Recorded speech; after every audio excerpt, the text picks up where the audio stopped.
Welcome to Open Your Hymnals, exploring the purpose and value of hymns so we can sing with spirit and understanding. I'm your host, Irene Bennett.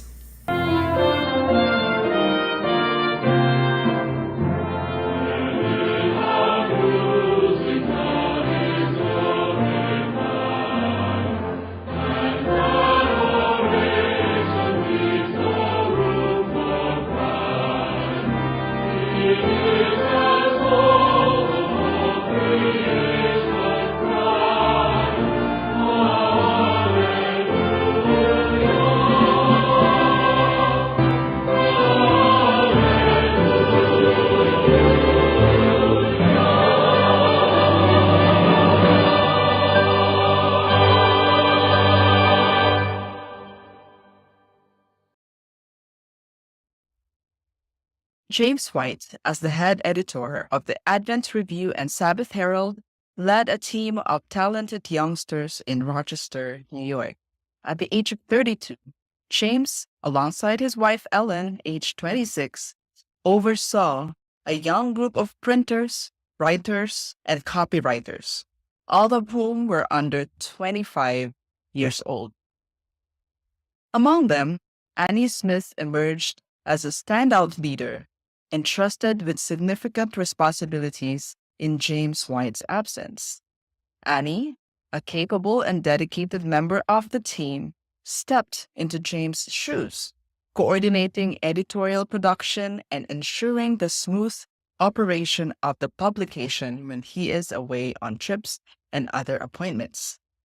Her contributions proved invaluable, playing a critical role in the success of the publication. Annie Smith's remarkable abilities and dedication earned her the trust and responsibility of such an important task, solidifying her position as a key figure within the team. And so today, we are embarking on a journey to uncover the remarkable life of Annie Smith, the talented author behind our hymn study for this month. Annie's pen has graced the pages of the previous 1941 edition of the church hymnal with 10 beautiful compositions, 3 of which found their place in the 1985 SDA hymnal. Join us next week as we delve into these cherished hymns and the week after as we explore the tunes that inspired Annie's melodies. But first, let's shine a spotlight on Annie herself and the pivotal role she played in the early days of the Adventist movement.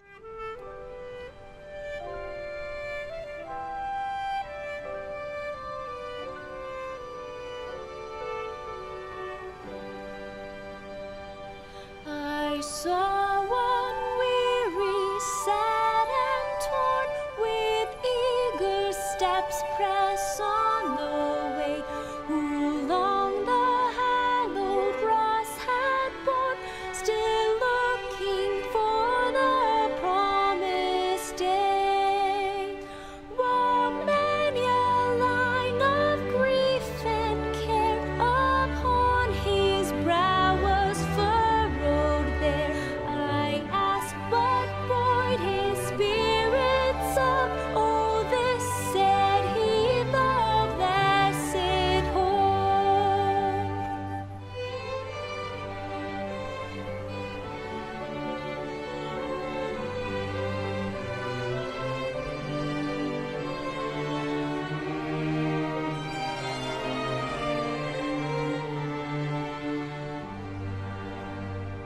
And one I saw with sword and shield, who boldly braved the world's cold frown, and fought unyielding on the field to win an everlasting crown. Though worn with toil, oppressed by foes, no murmur from his heart arose. I asked what buoyed his spirits up. Oh, this, said he, the blessed hope.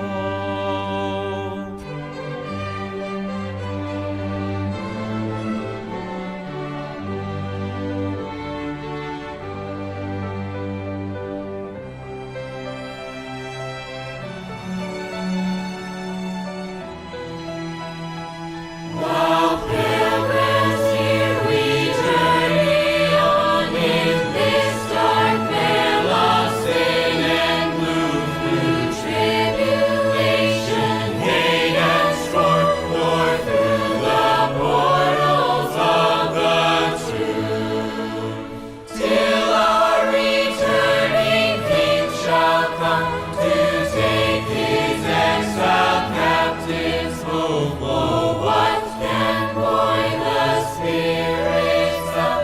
'Tis this alone, the blessed hope.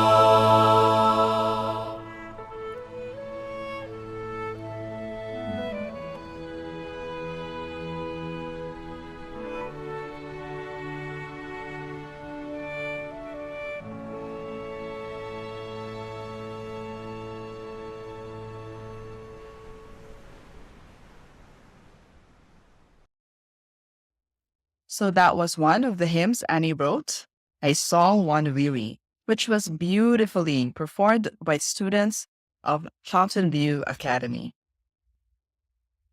Now, we mainly gather information about Annie from a brief biography tucked within a collection of poems authored by her mother, Rebecca Smith, which was published in 1871.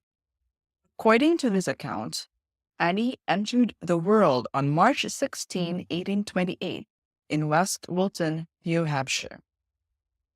She was the cherished daughter of Samuel and Rebecca Smith, growing up alongside her more famous brother, Uriah, who was 4 years younger. Interestingly, Annie was also born just 4 months after Ellen White, one of the most renowned women in the Adventist community. At the age of 10, Annie found solace in her faith, becoming a member of the Baptist Church. However, in 1844, Annie, who was about 15 at the time, and her mother departed from the Baptist community to join the Millerites, anticipating the return of Jesus on October 22, 1844. Despite their hopeful expectations of witnessing angels descending from the heavens, the day passed like any other ordinary New England day, without any sign of Jesus. Disheartened and disappointed, Annie, along with her brother Uriah, lost their faith and gave up hope in Jesus' soon return. And they both redirected their energy towards pursuing their worldly dreams of studying and teaching, much to their mother's growing concern. For the next 6 years, Annie had a busy routine. She taught in 7 different schools and also made time to learn new things. One place she spent time at was at Charlestown Female Seminary in Massachusetts. The school had been around since 1833 and offered lots of interesting classes like English, philosophy, languages, music, and art. They even had free talks about anatomy, physiology, and chemistry.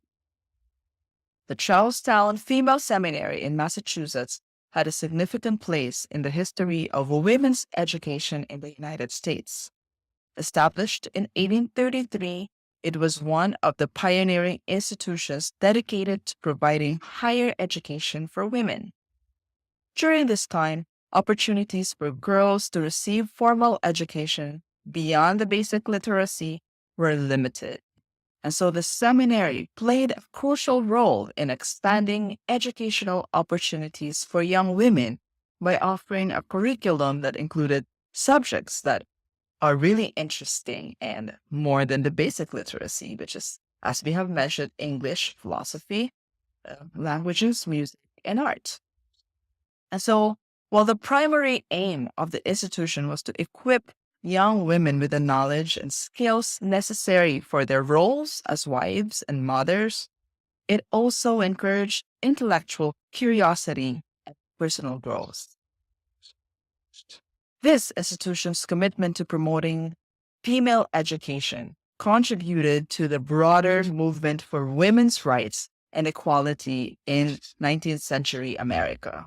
And so overall, the history of the Charlestown Female Seminary highlights this important role of advancing educational opportunities for women.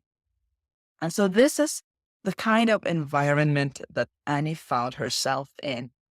And according to her mother's account, the school year was divided into 3 parts, a 12-week session in the fall, and then longer terms in the winter and spring.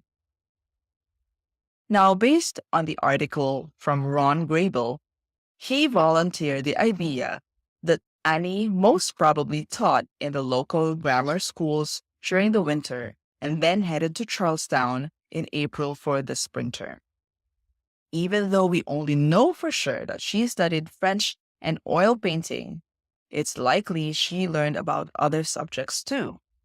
Surprisingly, though, she was enlisted as a regular student in the school's catalogs during the years that she was there. Now, the Charlestown Female Seminary wasn't just any school. It had its own unique vibe, and even though it claimed to be open to everyone regardless of their religious beliefs, it was pretty big on religion. Every week, the students had Bible lessons, and they were expected to bring their own Bibles and other books with moral and religious stuff for reading on the Sabbath, which was widely believed to be Sunday. They even had to go to church twice every Sunday. Now, we're not sure where Annie went to church, but if she stuck with her old Baptist beliefs after the Millerite thing, then she'd have found it easy because her school was right next to the First Baptist Church. During Annie's last term at the seminary in 1850, she took an art course. But one day, while she was drawing a picture of Boston, her eyes got really tired and she could hardly see for 8 whole months.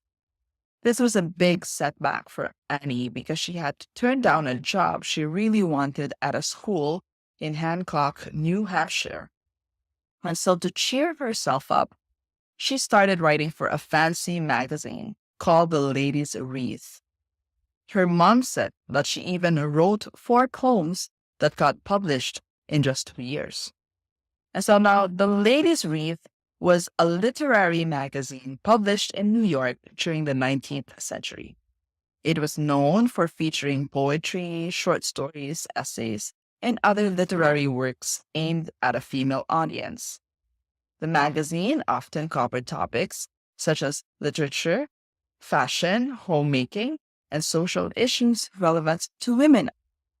It provided a platform for aspiring writers, especially women, to showcase their talents and connect with readers. Actually, it was the 19th century version of Vogue, Cosmopolitan, Elle, Marie Claire, and Harper's Bazaar, which also covers the same topics. And so it really played a significant role in shaping the literary landscape and cultural discourse of its time. And so, to put it in terms that resonate with a modern mindset, imagine Annie Smith as a sophisticated woman immersed in the world of arts and literature, attending a prestigious school and contributing to a highly regarded magazine of her era. On top of that, she had an almost irresistible career opportunity on the table. She had been offered a job teaching at the prestigious Mount Vernon Academy for $1,000 a year, in addition to full room and board. And surely life was going well for her, filled with opportunities for intellectual and creative growth. Yet, despite her concerns about her eyesight, Annie chose to stay in Charlestown with her friends. And surprisingly, her vision did not seem to hinder her much as she embarked on a journey northward to Portland, Maine, and even further to Nova Scotia during her stay. As Annie delved deeper into her studies of literature and art, her mother grew increasingly worried about her daughter's focus on secular success. Seeking guidance, Mrs. Smith confided her concerns to Joseph Bates, a former sea captain turned Adventist preacher who happened to visit their home in West Wilton. Recognizing an opportunity, Bates suggested that Mrs. Smith invite Annie to his upcoming meetings in Boston. Her mother wrote to Annie, asking her if she would attend the meetings, but she wasn't really interested. Yet, out of a sense of duty and obligation, she agreed to go. The night before the first gathering, Bates had a vivid dream. In it, the meeting room was filled to capacity, except for one empty seat by the door. As the service commenced, a young lady entered and took the last available chair, just as Bates was about to preach. Coincidentally, Annie had a similar dream that same night. The following evening, she set out for the meeting, but got lost along the way. And miraculously, she arrived at the exact moment described in her dream, stepping into the room as Bates began his sermon on the Adventist perspective of the Hebrew sanctuary. After the meeting, Bates approached Annie, feeling a strange sense of familiarity. He remarked, "I believe this is Sister Smith's daughter of West Wilton. I never saw you before, but your countenance looks familiar. I dreamed of seeing you last night." Annie was stunned, and she shared her own dream with Bates, and she felt deeply moved by the unexpected turn of events. This particular happenstance was pivotal in the reshaping of Annie's faith and reconversion back to Adventism. But before we continue with her story, let's listen to another hymn she wrote, "Long Upon the Mountains Weary," by the Andrews University Singers.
You just listened to "Long Upon the Mountains Weary" by the Andrews University Singers, conducted by Stephen Zork. Now, we mentioned that Annie was deeply affected by her experience at Bates meetings. It was a small, yet an amazing opportunity. But was it the path God wanted her to take? A month later, she took a bold step and sent a poem titled "Fear Not, Little Flock" to the Advent Review, along with a heartfelt letter expressing her hesitation. In the letter, she admitted, "It is with much reluctance that I send you these verses on a subject which a few weeks since was so foreign to my thoughts. Being as it were a child in this glorious cause, I feel unworthy and unable to approach a subject of such moment. But as I have written for the world and wish to make a full sacrifice, I am introduced to sand." So if the English is a bit different or difficult to understand, basically, she was feeling like a newcomer in this important movement, and she expressed her doubts about her ability to address such significant biblical themes. But she was driven by her desire to contribute to the cause however she can. And she mentioned in her letter she is willing to contribute her writing abilities to the cause. And since she has decided to share her work with the world, she is willing to share it with the Advent movement as well, embracing the opportunity to make a full sacrifice. And so here, James White, who is the editor of the Advent Review and Sabbath Herald, he was greatly impressed by Annie's poem. Being familiar with her talents, like me through her mother, he wasted no time in reaching out to her. He promptly wrote to Annie, inviting her to Saratoga Springs, New York, to join him as a copy editor. Initially hesitant due to her eye troubles, Annie expressed her concerns to James. However, he insisted that she come regardless. And upon her arrival, something remarkable happened. After receiving anointing and prayer, Annie's eyesight was miraculously restored. Ellen White, James White, took notice of Annie's arrival and shared the news with a friend in a letter. She said, "Annie Smith is with us. She is just the help we need, and takes right hold with James and helps him much. We can leave her now to get off the papers and can go out more among the flock." From that letter, we see that Ellen's words reflected the significance of Annie's presence and the very valuable assistance she provided to James in his editorial duties. After living with the Whites in Saratoga Springs for just a few months, Annie found herself relocating with them to Rochester, New York. It was around this time, shortly before the move, that Annie celebrated her 24th birthday. Life in Rochester proved to be challenging for the small group of workers. Ellen White recalled the tough times they faced, even resorting to using turnips instead of potatoes. Annie's role wasn't without its difficulties either. James White, driven by the demands of those early days, could sometimes be a demanding boss, and this was evidenced in the poem that Annie wrote, "The Proof Reader's Lament." In it, she humorously depicted the pressure and scrutiny faced by those striving for perfection in their work at the Advent Review. And the poem captured the frustration and self-doubt that often accompany the pursuit of excellence. There's around 5 stanzas to that poem, but I'm just going to share with you 2 stanzas that really stand out and really reflect their frustration and self-doubt, so to speak. It says, too bad, I hear them cry. You might have seen with half an eye. Strange, passing strange. How could you make so plain, so blunderous a mistake?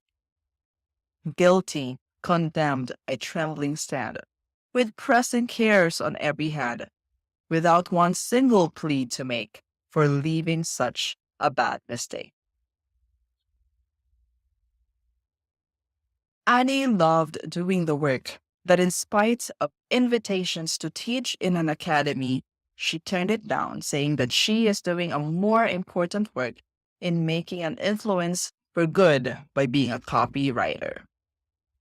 But there was someone else whom Annie loved. It was the handsome young preacher, John Nevins Andrews. John lived in Rochester during the time that Annie was there, and they were about the same age, and both were bright and intellectually ambitious.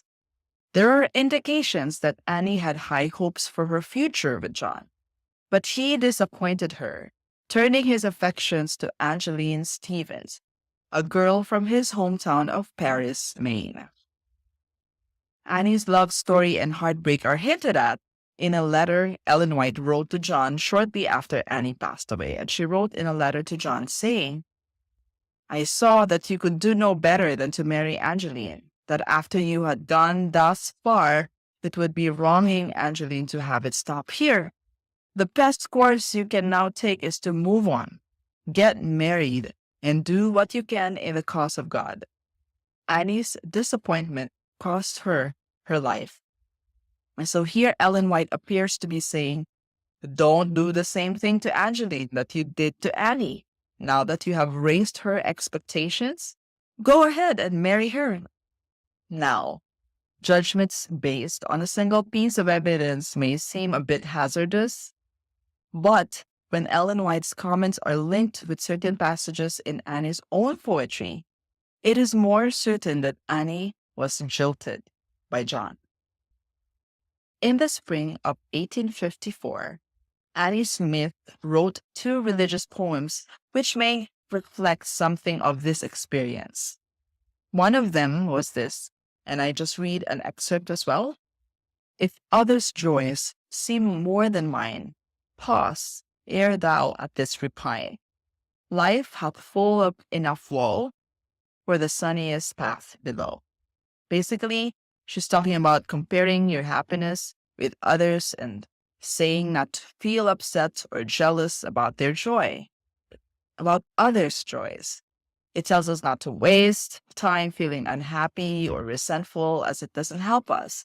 And even though life can be tough and sad sometimes, there are still good moments, and it suggests that we should think carefully about comparisons and try to be happy with what we have, even when life is hard. And so Annie was able to get lessons from the bitter experience that she had, and she turned to writing and was able to encourage a lot of people. Another poem was addressed to her mom, and it was printed as it was in the review for even Jay and Andrews and everyone else to read. A part of it says, "My lot has been to learn of friendship falls that bright will burn, when fortune spreads her wing of light, but fades away when cometh night." Which is saying that there are friendships that initially appear bright and promising, particularly when accompanied by favorable circumstances, but then they reveal their insincerity when faced with adversity or when darkness, metaphorically representing challenging times or difficulties, when those things descends. Annie continued working in spite of unquieted love.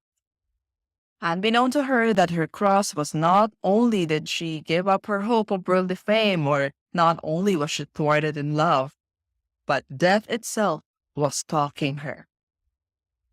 She had been with the review for barely a year when she was called home for the death of her father, Samuel Smith. When she returned to the office in Rochester late in December of 1852, she found that James White's brothers Nathaniel and his sister Anna had arrived, but both were suffering from tuberculosis. Now, tuberculosis, or commonly known as consumption or the White Plague, was a widespread and deadly disease in the 19th century. By the dawn of this century, tuberculosis had killed 1 in 7 of all people that had ever lived. It was a leading cause of death during that time period and affected people of all ages and social classes. It was highly contagious, spreading easily through respiratory droplets when infected individuals coughed, sneezed, or even spoke. This ease of transmission contributed to its widespread prevalence and high mortality rates. It was just a matter of time that Annie would contract the same disease from Anna and Nathaniel, since they were living and working together in the same house. Anna White soon took over the editorship of the newly launched Youth's Instructor, a publication aimed for the young readers. Annie Smith closely worked with Anna and Nathaniel on this, and even contributing her poems as well. But Nathaniel lived only until May of 1853. Annie commemorated his death with a poem, and about a year later, Luman V. Maston, another of the young workers in the office, died of tuberculosis. Again, Annie wrote a poem, a portion of which read, "Then mourn not the loss of our dear absent brother. Bright angels shall watch o'er the dust where he's laid, to rest by the side of his fondly loved mother, who for his salvation so fervently prayed." In November of that same year, 1854, Annie returned to her home in West Wilton, suffering from the first stages of tuberculosis herself. She had just arrived when word came that Anna White had died of the disease. The poem she wrote for Anna became a hymn which would be sung at her own funeral. It said, "She hath passed death's chilling billow and gone to rest.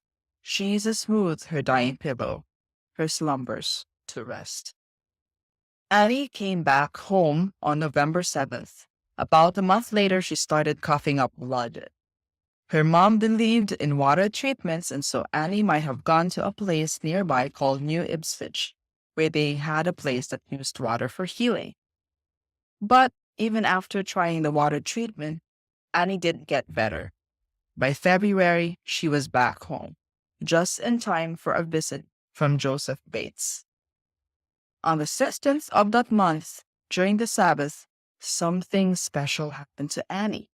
She felt the power of God and she praised him loudly, and Joseph Bates told her that if it was time for her to die, God would be with her. Annie had one last wish before she died. She wanted to finish her long poem called Home Here and Home in Heaven and publish her book of poetry. Her brother Uriah came home in May and helped her with her poetry, and he even drew a picture of her favorite flower, a peony, for the book cover. Annie told her mom that she believed something would change once her book was done. She thought she might get better or die, and sadly, it was the latter. She passed away less than 10 days after finishing her work. Annie's mom wrote down every detail of her 27-year-old daughter's final days, and on July 18th, Annie wrote a poem called Our Duty. It said, "Don't worry about tomorrow's load. It might not be for us to bear.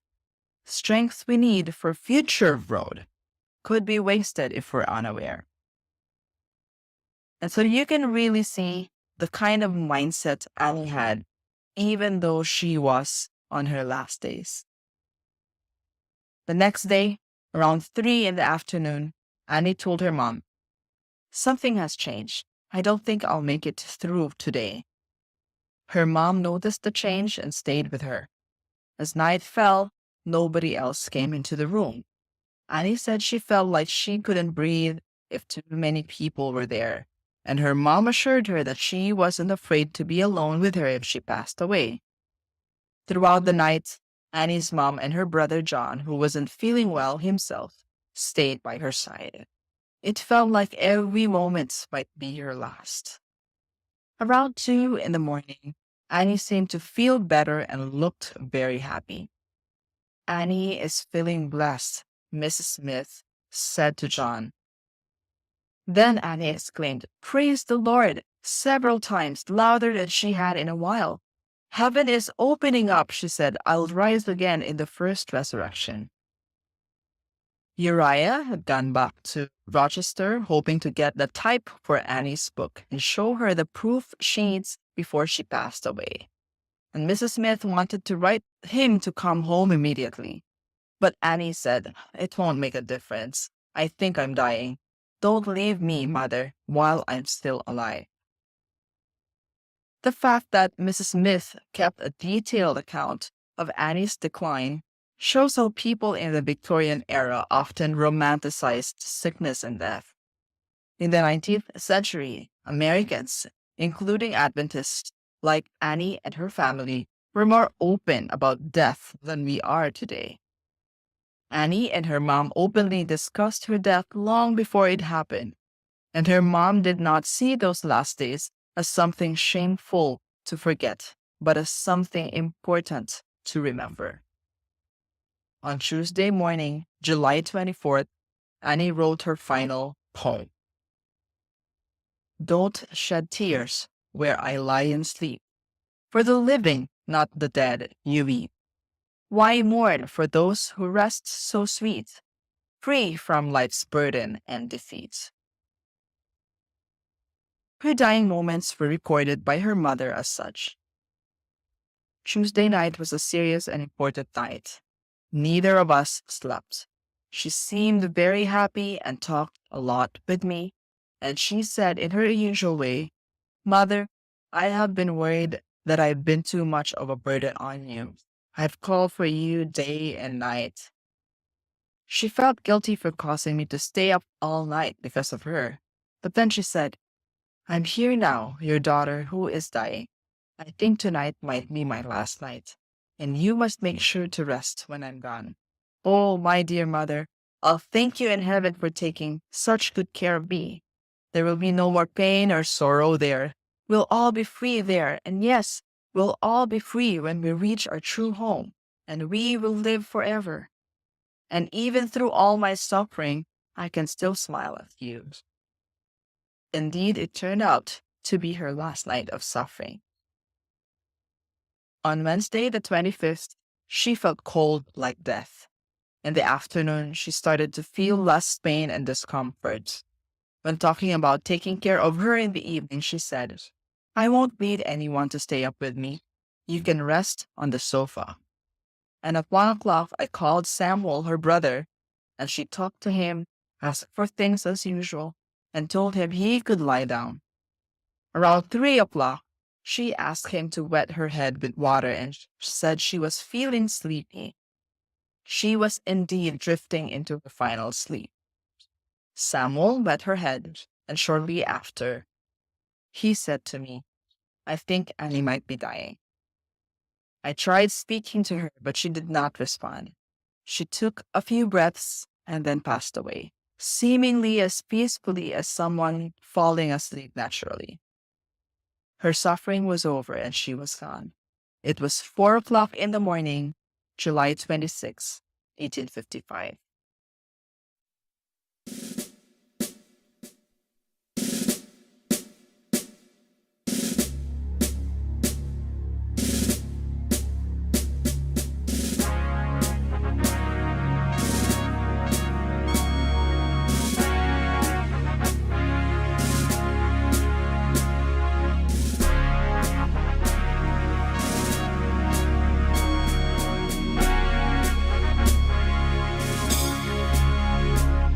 How far from home I asked as on I bent my steps, the watchman spake, "The long dark night is almost gone, the morning soon will break. Then weep no more, but speed thy flight with hope's bright star, our guiding ray, till thou shalt reach the realms of light in everlasting day."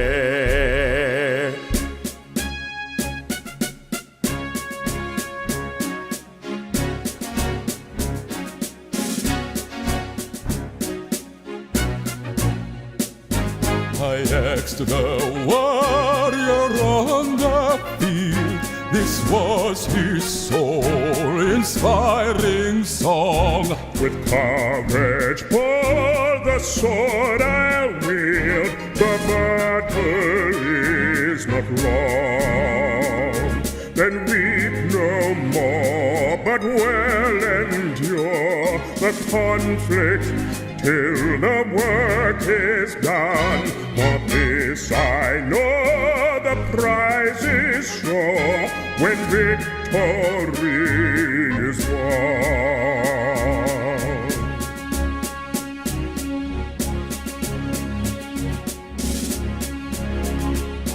I asked again, earth, sea, and sun seemed with one voice to make reply. Unwasting sands of lily run, eternity's night. They weep no more with warning tones, for tempter signs of bending round. The whole creation waiting groans to hear the trumpet sound.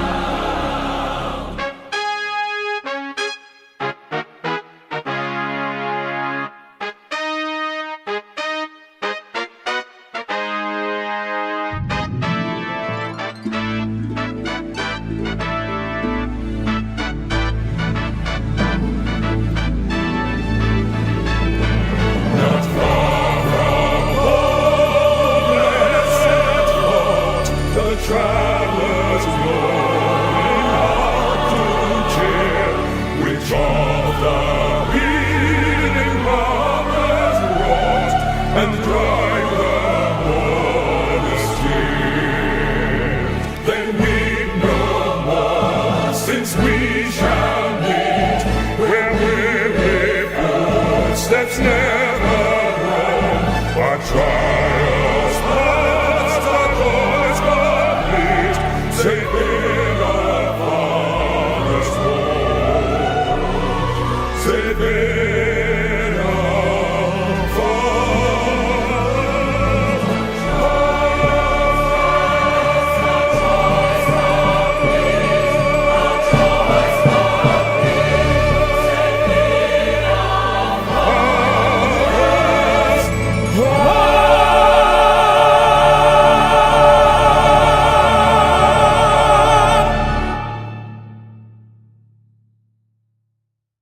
The music that you just heard was the third hymn that Annie Smith wrote and was included in the SDA hymnal. It was performed beautifully and powerfully by the Croydon SDA Gospel Choir, and the arrangement was done by Ken Burton. Now, I would like to just look back and try to see what are the several lessons that we can glean from the short life of Annie Smith. And one of those things is that she can be trusted with leadership and responsibility. Annie Smith exhibited remarkable leadership qualities and dedication in her role as a key member of the Advent Review and Sabbath Herald team. Despite her young age, she was entrusted with significant responsibilities, showcasing her capability and earning the trust of her colleagues. And so we are reminded in 1 Timothy 4:12 that says, "Don't let anyone look down on you because you are young, but set an example for the believers in speech, in conduct, in love, in faith, and in purity." And so let us embrace opportunities to lead with integrity and dedication in whatever responsibility given to us, regardless of our age or circumstances. Like Annie, let us step forward with courage and take on responsibilities that contribute to the greater good. Another thing about her was that she was willing to be totally transformed by faith. Annie's journey highlights the transformative power of faith and spiritual experience. Even though she turned her back on the Adventist faith that greatly inspired her before the great disappointment, she was willing to listen to her mother's advice and in turn had an encounter with Joseph Bates' teachings. This led her subsequent re-involvement in the Adventist movement, leading her to embrace a new purpose and contribute her talents and her life to the cause. And so, may the verse from Romans 10:17 inspire us. So faith comes from hearing, and hearing through the word of Christ. May that help us as we nurture our faith and seek spiritual awakening through the study of God's word and fellowship with believers. We may have turned our backs from God before, but God is always willing to give us another chance. Just like Annie, who went back and got reconverted and dedicated her whole life, let us open our hearts to the transformative power of faith, allowing it to guide us in our actions and decisions. Annie was also resilient in the face of disappointment. Despite facing setbacks, such as the partial loss of her vision and, of course, unrequited love, Annie remained resilient and continued to pursue her passions and contribute to the Adventist movement. Her perseverance in the face of challenge serves as an inspiration to persevere in the pursuit of one's goals despite obstacles. James reminds us, "Blessed is the one who perseveres under trial, because, having stood the test, that person will receive the crown of life that the Lord has promised to those who love him." In times of our own trials in life, let us emulate Annie's resilience and perseverance. And rather than succumbing to despair, let us stand firm in our faith, knowing that God is with us and will strengthen us through every challenge. Annie lived a short life, but she lived each day with meaningful purpose. She turned down a lucrative job offer and accepted the humble job of being a copy editor for an almost unknown Advent Review instead. At a young age, she already wanted a meaningful legacy through her poetry, which exemplifies a profound understanding of life's transient nature and the importance of leaving behind something of value. And so, her determination to complete her work while on her deathbed underscores the significance of her work and that she intends to live each day to the fullest and best. And we are reminded by the psalmist in Psalm 39:45, "Show me, Lord, my life's end and the number of my days. Let me know how fleeting my life is. You have made my days a mere handbreadth. The span of my years is as nothing before you. Everyone is but a breath, even those who seem secure." How do we live our day-to-day life? Do we put purpose and meaning in each day? Let us reflect on the brevity of life and let us prioritize what truly matters and strive to live each day with love, kindness, and service. Let us live each day with purpose, mindful of the impact we have on those around us and the generations to come. And speaking of impact, Annie Smith certainly had a positive impact on people. Throughout her journey, Annie was appreciated and received by the people around her. James and Ellen were tremendously thankful and appreciative of her help. They liked her company, and her colleagues can rely on her, like when Anna White needed her help in running the youth instructor, especially after Nathaniel, Anna's brother, passed away. She had an impact on her younger brother, Uriah, and she made sure he was using his talents for the cause of Christ. She was refreshing to be around and always sought the best in and for others. How about us? Do people like being around us? Do we have a positive impact on people? Hebrews 13:16 says, "Do not forget to do good and to share with others, for with such sacrifices, God is pleased." Let us cherish our relationships and offer support to those in need. Just as Annie was a tower of strength for her family and community, Let us be sources of encouragement and happiness and comfort to one another. Overall, Annie Smith's life story teaches us valuable lessons about leadership, faith, resilience, positivity, acceptance, and the enduring impact of love and support in shaping one's legacy. Her journey serves as a testament to the transformative power of faith, the importance of perseverance in the face of adversity, and the legacy we leave behind through our actions and contributions. Here is a young person who truly dedicated her life to God's cause, which really reminds me of this beautiful passage from 1 Corinthians 15:58. Therefore, my dear brothers and sisters, stand firm. Let nothing move you. Always give yourselves fully to the work of the Lord, because you know that your labor in the Lord is not in vain. There's this 5-minute video produced by the Lineage Ministry about Annie Smith, and I really like how Adam Ramden concluded the short life but huge impact of Annie's life. And I guess that's where we are going to end as well.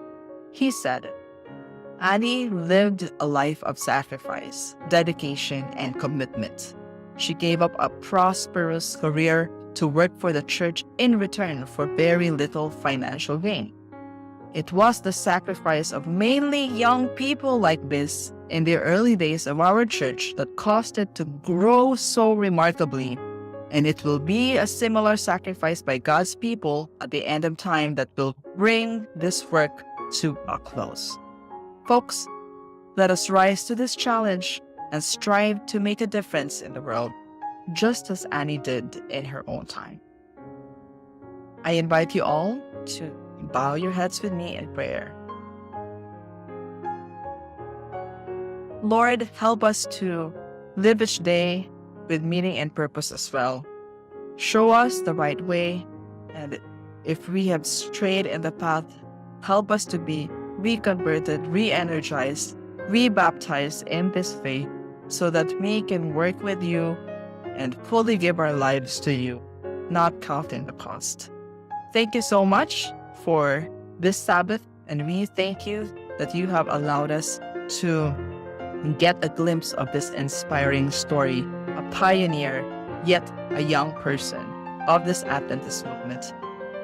Thank you that we have her hymns that we can still sing for today so that it can also revive us in our times. Thank you so much for everything that you have done for us and for bringing us this far. In Jesus' name I pray. Amen. This media is brought to you by Hymns for Worship, a website dedicated to help church members sing with spirit and understanding. If you want more resources on hymns, please go to www.hymnsforworship.org.